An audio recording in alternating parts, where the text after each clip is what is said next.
जनाब यहाँ शुरू करते हैं। आज 19 जनवरी को, 19 जनवरी 2026, इस टॉपिक में जिसको हम एडीटी कहते हैं, एब्स्ट्रैक्ट डाटा टाइप है ये। Abstract data type, abstract data type होती क्या है? इसमें ऐसा होता है, इसके अंदर हम डाटा स्टोर करते हैं और डाटा स्टोर करने के मुख्तलिफ तरीके होते हैं। यानी डाटा डिफरेंट अंदाज से स्टोर होता है। ठीक है, तो यहाँ समझो। अब यहाँ हमसे कहता है कि introduction to the abstract data type. तीन तरह की तुम्हारे पास एब्स्ट्रैक्ट डाटा टाइप होती हैं: स्टैक, क्यू और लिंक लिस्ट। आसान लफ्ज़ों में डाटा को स्टोर करने के लिए जो अलग अलग मुख्तलिफ मेथड्स होते हैं ना, उसको हम एडीटी कहते हैं। देखो कहता है, show understanding that an ADT is a collection of data. Abstract data type जो है वो कलेक्शन ऑफ डाटा है, and set of operations on those data. यानी कि डाटा है क्या, डाटा कैसे स्टोर हो रहा है, और उसके ऑपरेशंस क्या होंगे। यानी हर अलग अलग तरीका, यानी स्टैक है ना, स्टैक के अंदर भी डाटा होगा, क्यू में भी डाटा होगा, लिंक लिस्ट में भी डाटा होगा, लेकिन इनके डाटा को स्टोर करने के अंदाज अलग अलग होंगे। Describe the key feature of stack, queue and link list and justify their use for given situation. हम इन तीन चीज़ों के बारे में पढ़ेंगे और इनके यूजेस के बारे में बात करेंगे। Usages a stack, queue and link list to store data. हम स्टैक, लिंक लिस्ट और क्यू का इस्तेमाल करते हुए डाटा को स्टोर करेंगे। बारह दोबारा बता देता हूँ, एडीटी क्या है। एडीटी ये है कि डाटा कैसे कलेक्ट किया जाएगा, किस तरह से स्टोर किया जाएगा और उसके ऊपर ऑपरेशंस कैसे होंगे। मैं तुम्हें एग्जांपल देता हूँ। आज हम सिर्फ स्टैक के ऊपर बात करते हैं, आज हम स्टैक के ऊपर बात करेंगे। एक बात और याद रखो, हमें यहाँ पर इसका सूडो कोड नहीं लिखना है। हमें यहाँ पर इसका सूडो कोड नहीं लिखना है, हमें यहाँ पर इसके ऑपरेशंस परफॉर्म करने हैं कि स्टैक है तो उसमें डाटा ऐड कैसे होगा, एडिट कैसे होगा और डिलीट कैसे होगा। ये हमारे पास सवाल आता है पेपर में। Describe how queue stack link list can be implemented using array. और एरे के अंदर एरे का इस्तेमाल करते हुए हम इसे इंप्लीमेंट कैसे करेंगे। है ये बड़ी इंटरेस्टिंग और मज़ेदार सी चीज़। स्टैक की अगर मैं मिसाल की बात करूं, स्टैक एक ऐसा ऑपरेशन या ऐसा डाटा स्टोर करने का मैकेनिज्म है जिसमें हर आने वाला डाटा पिछले डाटा के ऊपर आता है। सही है। स्टैक एक एब्स्ट्रैक्ट डाटा टाइप है। इसके अंदर डाटा स्टोर इस अंदाज से होता है कि जिसके अंदर आने वाला डाटा पिछले वाले डाटा के ऊपर आता है। मिसाल के तौर पर तुम्हारे पास टीचर स्कूल में, कॉलेज में बुक्स या कॉपीज कलेक्ट करती हैं, या कोई असिस्टेंट कलेक्ट करता है, तो क्या होता था, एक कॉपी कलेक्ट हुई, उसके ऊपर दूसरी, तीसरी, चौथी, पांचवी, छठी। ये बात मानते हो? तो किताबों का कलेक्ट होना, स्टोर होना, किताबें भी तो डाटा है। वो इस स्टैक की एग्जांपल है। किताबों के अलावा बताओ, किताब जैसे मैंने एक एग्जांपल दी गई, किताब से सिमिलर ऐसी कौन सा डाटा या एग्जांपल है जो स्टैक को इम्प्लीमेंट करवा सकता है। स्टैक को, यानी books is an example of stack. Stack एक डाटा स्ट्रक्चर है जिसमें डाटा स्टोर किया जाता है, और जो डाटा स्टोर किया जाता है उसका मैकेनिज्म होता है लास्ट इन फर्स्ट आउट। ये बात समझते हो? Last in first out. तुम्हारे टीचर ने जब तुम्हारी कॉपीज कलेक्ट कर ली, तो जो सबसे आखिरी वाली कॉपी होगी, सबसे पहले एक्सेस होगी। तो एक बात तुम्हें समझ में आती है कि स्टैक जो मैकेनिज्म इस्तेमाल करता है वो किस चीज़ का करता है, लास्ट इन फर्स्ट आउट। जो डाटा सबसे आखिर में गया है वो सबसे पहले आएगा। क्या ये बात तुम लोग समझ रहे हो मेरी? ठीक है। अब मुझे बताओ ना कि बुक्स के अलावा और क्या एग्जाम्पल्स हो सकती हैं, बताओ। बुक्स के अलावा और क्या एग्जाम्पल हो सकती हैं? शाबाश अभियान, यही चाह रहा था मैं। प्लेट्स होती हैं जिस पे हम शादियों में खाना खाते हैं, ये क्या है? प्लेट्स हैं। ठीक है, किसी भी चीज़ का पैक हो या कुछ हो। अब ये क्या है? जब खाना खाने जाते हो शादियों में, तो plate number 1, plate number 2, plate number 3, plate number 4। जो प्लेट सबसे आखिर में रखी गई है, सबसे पहले उठाई जाएगी वो वाली प्लेट। ये बात समझते हो? ठीक है। अच्छा, ये वाली चीज़ आ गई। मैं आता हूँ इसके नोट्स की तरफ। ठीक है जनाब, तो कंटिन्यू करते हैं। तो यहाँ पे देखो, हमने ये बात देख ली कि एब्स्ट्रैक्ट डेटा टाइप क्या होता है, उसकी डेफिनेशन आती है। Abstract data type is a collection of data. Data को कलेक्ट करते हो, एब्स्ट्रैक्ट डेटा टाइप है। And set of operations on that data, और उसके ऊपर जो ऑपरेशंस परफॉर्म होते हैं। तो तीन कॉमन आपके पास होती हैं डेटा टाइप्स, स्टैक, क्यू और लिंक लिस्ट। आज हम स्टैक की तरफ देखते हैं। स्टैक एक ऐसी एब्स्ट्रैक्ट डेटा टाइप है जिसके अंदर स्टोरेज जो होती है, डाटा का जो स्टोर होना होता है, वो जिस मैकेनिज्म पे होता है उसको हम कहते हैं लास्ट इन फर्स्ट आउट। जो आखिर में गया वो पहले निकला। Stack is like a pile of plates, ये हमने बात कर ली कि जैसे प्लेट्स हैं, जैसे किताबें हैं, ये सब हमारे पास स्टैक के ऑपरेशन को डिफाइन करती हैं। स्टैक के ऑपरेशन में दो चीज़ें बड़ी इंपॉर्टेंट होती हैं, पुश और पॉप। पुश का मतलब ये प्लेटें रखना या किताबें रखना, ये बात समझ लो। प्लेटें रखना या किताबें रखना। अब जैसे मैं कहता हूँ पुश, ऐसे समझ लो, स्टैक के ऑपरेशन को ऐसे समझ लो कि ये मेरे पास एक कंटेनर है। दिस इज द कंटेनर, ऐसे ऐसे ऐसे। ऐसा क्यों हो रहा है भाई? ऐसे, ऐसे और ऐसे। अब सही है? ऐसे ऐसे ऐसे। ना टेढ़ा क्यों हो रहा है? खुद ब खुद कर लेता था, इसकी प्रिसीजन ही खराब हो गई है। सीधा होना चाहिए ना। चलो टेढ़ा मेढ़ा बना देते हैं, मसला नहीं है। ये मेरे पास एक कंटेनर है। इस कंटेनर में मैं किताबें डाल लूँ। ये है मेरी पहली किताब, ये है मेरी दूसरी किताब, ये है मेरी तीसरी किताब। ये जो मैं कर रहा हूँ ना, इस चीज़ को बेटा कहते हैं पॉप ऑपरेशन। सॉरी, इसको कहते हैं पुश ऑपरेशन। किताबों को स्टैक में डाला जा रहा है, इसको पुश कहते हैं। यानी स्टैक जब हम पढ़ेंगे तो इसमें एलिमेंट पुश होने का मतलब ये है कि स्टैक में डाटा डाला जा रहा है। तुम लोग मेरी बात समझ लो? सही है। अब मैं अगर इसका एक और वर्जन बनाऊं, ये कह देता हूँ बिफोर, और ये है आफ्टर। आफ्टर में एक छोटा सा चेंज ले आते हैं। आफ्टर में ये करते हैं कि जो पीली किताब थी वो अपनी जगह रही, जो लाल किताब थी वो भी अपनी जगह रही, जो ये इस तरह की किताब थी अपनी जगह रही। यस, बट ये जो वाली किताब थी, दिस वन, द फोर्थ किताब, ये वाली, इसको मैंने इस वाली सिचुएशन में करवा दिया पॉप। अब समझ लो, यानी यहाँ पर अगले स्टेप में ये वाली किताब हमने पॉप कराने का मतलब ये है कि हमने इससे बाहर कर दी। अब क्योंकि हमने एरे पढ़ा हुआ है ना, तो अब मिसाल यही ली जा सकती है ना कि एरे के एलिमेंट हो गए। तो अगर तुम्हारे पास एब्स्ट्रैक्ट डेटा टाइप के अंदर तुम स्टैक की बात कर रहे हो, तो इसमें पुश का मतलब होता है कि एरे में डाटा को डालना। आ रही बात समझ में? और पॉप का मतलब होता है हर एक एलिमेंट को एरे से निकालना। बट ये लाजिम है कि जो डाटा निकलेगा वो एक एक करके निकलेगा। You can not take out this data. हमें हमेशा सबसे, इसको हम इसलिए कहते हैं कि जब हम पॉप की बात करते हैं तो हम यहाँ पर एक पॉइंटर रखते हैं जिसको हम कहते हैं टॉप पॉइंटर। Top pointer. तो टॉप पॉइंटर हमेशा, अगर एक स्टैक खाली होगा तो उसका टॉप पॉइंटर क्या होना चाहिए बताओ? मिसाल के तौर पर अगर मैंने एक एरे ली और उसके अंदर डाटा स्टोर करना है, और वो अगर एम्प्टी है ना, तो अगर वो खाली है, तो मेरे पास उसका टॉप पॉइंटर इनिशियली यहाँ पर होगा, नीचे होगा। और as soon as I am entering the value, अब मैं अगर इसके ऊपर एक किताब डालता हूँ या कोई एक कोई भी चीज़ डालता हूँ, अब मेरा टॉप पॉइंटर जो है यहाँ से हटेगा।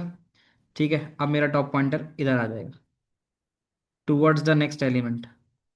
क्या ये बात समझते हो? ठीक है। तो यहाँ पे ये बात तो लिखी गई है कि पुश का मतलब ये होता है कि add an item to the top of the stack, item को टॉप ऑफ द स्टैक पे डालना। अब्दुल्ला, अबीहा, अबियान, अलीशबा, बिलाल, फरहाना, हमजा, हसन, फसीह, अहमद, तला, मरियम, तहा, जयान, हसन, उमर। तुम लोगों को सब समझ में आ रहा है? तो पुश का मतलब होता है स्टैक में आइटम डालना, पॉप का मतलब होता है स्टैक से आइटम को निकालना।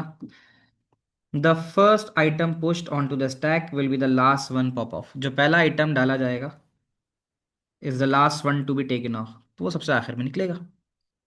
स्टैक दो पॉइंटर्स का इस्तेमाल करता है। एक कहलाता है बेस पॉइंटर। बेस पॉइंटर क्या होता है? That points to the first item in the stack. That points to the, base pointer points to the first item in the stack. जब तुम्हारा स्टैक शुरू होता है तो इसका बेस पॉइंटर भी यही होता है और इसका टॉप पॉइंटर भी यही होता है कि नहीं?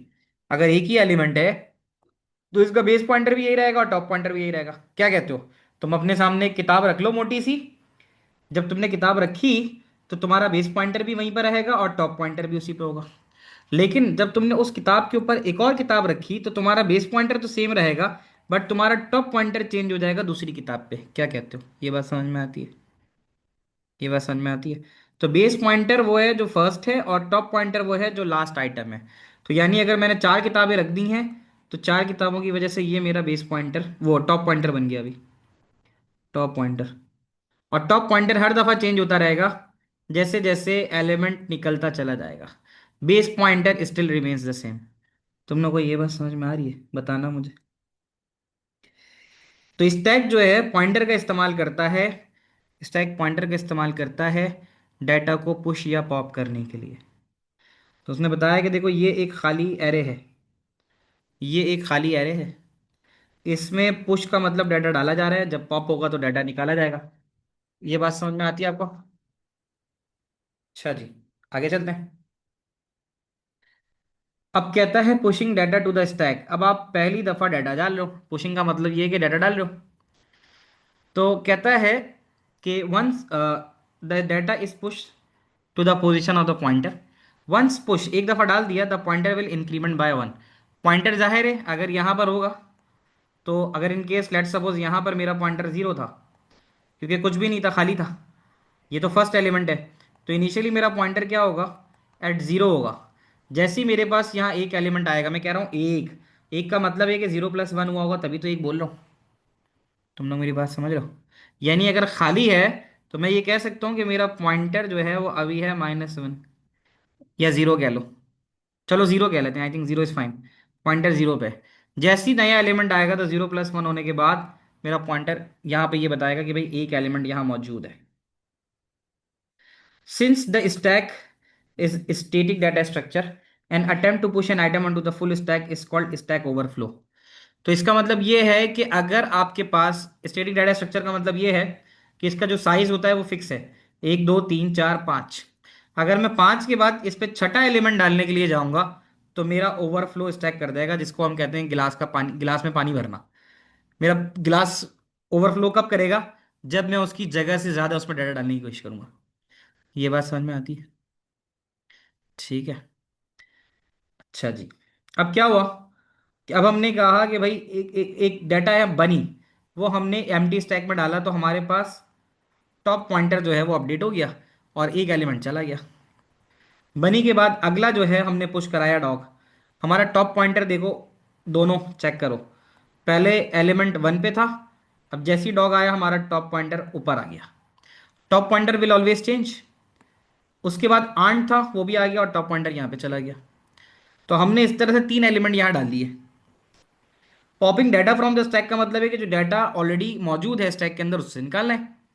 तो pop refers to removing the data. तो अब क्या कह रहा है कि the data is pop from the position of the pointer. तो डाटा वहां से पॉप होता है जहां पे टॉप पॉइंटर मौजूद होता है। तो हमेशा जब भी आप पॉप करोगे तो पॉप के बाद आपने टॉप के पॉइंटर में एक माइनस करना होगा। जैसे अगर टॉप का पॉइंटर आपके पास one two three third element पे पड़ा हुआ है, तो अब आपके पास सबसे पहले पॉइंटर तीन से उठ के दो हो जाएगा। जैसे ही दो हो जाएगा तो इसका मतलब है ये वाला एलिमेंट आपका पॉप हो गया। तो व्हेन पॉपिंग और removing data from stack, the data is pop from the position of the pointer. तो डाटा उस पोजीशन जहां पर डाटा पड़ा हुआ है वहां से पॉप करा लिया जाएगा। क्या ये बात तुम लोगों को समझ में आ रही है? Popping means removing the item.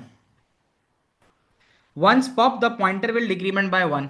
जब वो पॉप कर जाएगा तो पॉइंटर डिक्रीमेंट बाय वन होगा। अभी पॉइंटर की वैल्यू तीन थी, जब ये कर जाएगा तो फिर टॉप तुम्हारे पास यहाँ आ जाएगा नीचे और उसकी वैल्यू टू हो जाएगी। ठीक है, ये बात भी तुम्हें समझ में आती है? स्टैक स्टेटिक होता है, attempt to pop an item from an empty stack. अब स्टेटिक का मतलब यही है कि ये फिक्स होता है। अब मिसाल के तौर पे वो कहता है कि यार ये तो वैसे ही खाली पड़ा हुआ है, तो खाली में से खाली क्या निकालोगे तुम? अब मेरी बात समझ रहे हो? इस लाइन को पढ़ते हैं।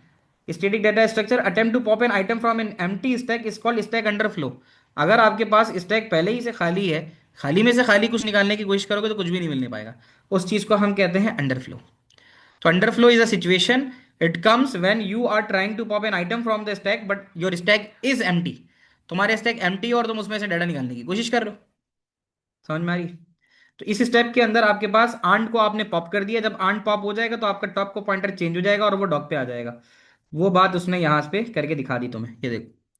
इसके लिए इसको काट पीट करने की जरूरत नहीं है। अगर तुम टॉप के पॉइंटर को यहाँ से यहाँ चेंज कर दोगे तो इसका मतलब ही यही है कि आंट जो है वो तुम्हारे स्टैक से बाहर निकल गया। तुम लोग बात समझ में आ रहे हो? बात समझ में आ रही है? So the new top of the stack would become dog. तो वो जो आंट था उससे चेंज हो गया, वो टॉप की जानिब आ गया, तो ये डॉग बन गया। तुम लोगों को यहाँ तक बात समझ में आ रही है? कहते हैं note that the data is pop is not necessary race. वही वाली बात समझ में आ रही है कि इसमें ये नहीं कह रहा कि तुमने अगर तुमने टॉप को तुमने नीचे लिया है। देखो ऊपर वाली एग्जाम्पल में तुम्हारा टॉप जो था वो आंट पे था। जैसे ही तुम टॉप आंट से डॉग की जानिब लाए तो ये इस बात की इंडिकेशन है कि आंट जो है वो पॉप हो चुका है। तो लाजमी नहीं है, ऐसा भी हो सकता है तुम यहाँ क्रॉस लगा दो, it is possible, but not all the time it is not necessary कि तुम डाटा इरेज करके दिखाओ।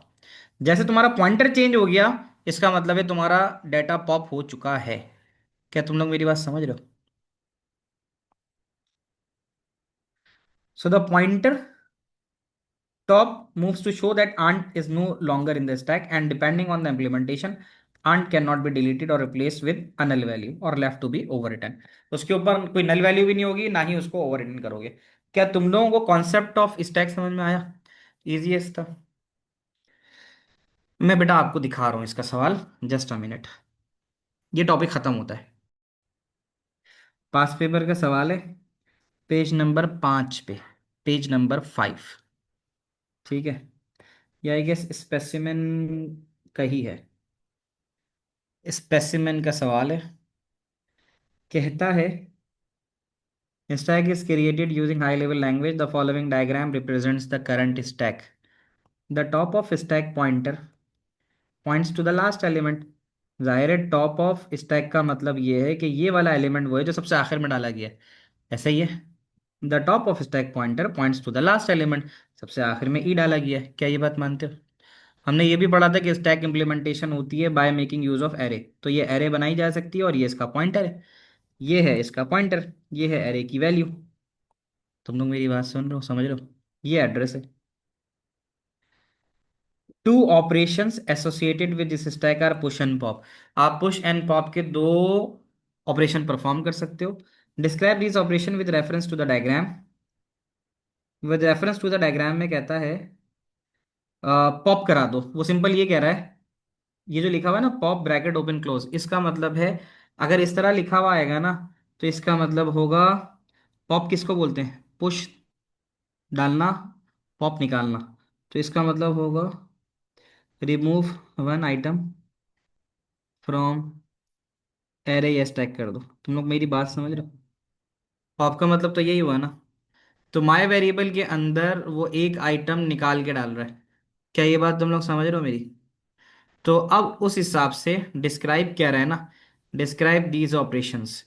तो ये describe these operation with respect to the stack की बात कर रहे हैं। अब हम सिंपल क्या करेंगे, यहाँ देखेंगे कि भाई हमारे पास जो रिमूव हो रहा है वो क्या चीज़ हो रही है। तो हम यहाँ देख लेते हैं द रिमूवल ऑफ डाटा। तो इसके बारे में डिस्क्राइब बोला है। डिस्क्राइब का मतलब ये है कि हमें यहाँ लिख के बताना पड़ेगा ना, डिस्क्रिप्शन का मतलब लिख के बताना है। तो अब हम यहाँ पर ये बात लिख देंगे कि वो कह रहा है पॉप कराओ। पॉप का मतलब अभी मैंने बताया तुम्हें, पुश धकेलना, पॉप निकालना। तो इसका मतलब है ई निकालो। Are you getting my point? यही बोल रहा है ना, ई निकालो। तो अब हम यहाँ लिखेंगे, डिस्क्रिप्शन देनी है हमें।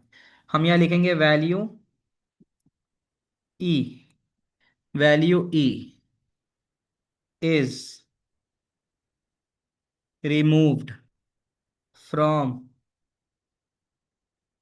स्टैक, ये निकाली जाएगी। ठीक है, और फिर वही असाइन कर दी जाएगी माय वेरिएबल को, and assigned to my variable my var। ये बात तुम्हें समझ में आ रही है? और टॉप ऑफ स्टैक पॉइंटर बदलेगा नहीं बदलेगा बताना? जब वैल्यू निकाल दी गई है तो अब तुम्हारा top of stack pointer change होगा नहीं होगा, क्योंकि एक वैल्यू तो निकाल दी तुमने। उसके बाद लिखोगे कि top of stack pointer, full stop के बाद टॉप ऑफ